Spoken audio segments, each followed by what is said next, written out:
उमेश 24 चॅनलमध्ये सगळ्यांचं स्वागत आहे। आगामी ग्रामपंचायतीमध्ये निवडणुकीच्या पार्श्वभूमीवर शिराळा ग्रामपंचायतीचे वार्ड निहाय आरक्षण जाहीर करण्यात आले असून आरक्षण प्रक्रियेला ग्रामस्थांची मोठी उपस्थिती लाभली। शिराळा ग्रामपंचायत अंतर्गत असलेल्या 6ही वार्डाचे आरक्षण पंचायत समिती आणि महसूल विभागाच्या अधिकाऱ्यांच्या उपस्थितीत पारदर्शक पद्धतीने जाहीर करण्यात आले। यावेळी पंचायत समितीचे अभियंता दिघाडे आणि तलाठी निचित यांनी आरक्षण प्रक्रिया पूर्ण केली।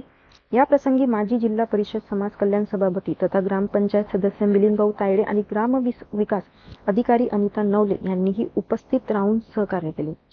शिराळा ग्रामपंचायतीमध्ये एकूण 17 सदस्यांच्या जागांसाठी विविध प्रवर्गानुसार आरक्षण निश्चित करण्यात आले आहे।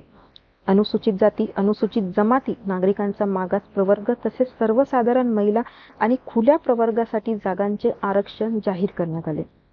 आरक्षण जाहीर होताच इच्छुक उमेदवार आणि राजकीय कार्यकर्त्यांमध्ये चर्चांना उधाण आले असून आगामी निवडणुकांची तयारीही वेगाने सुरू आहे। यावेळी विविध सामाजिक कार्यकर्ते, पत्रकार, राजकीय पदाधिकारी आणि ग्रामस्थ मोठ्या संख्येने उपस्थित होते।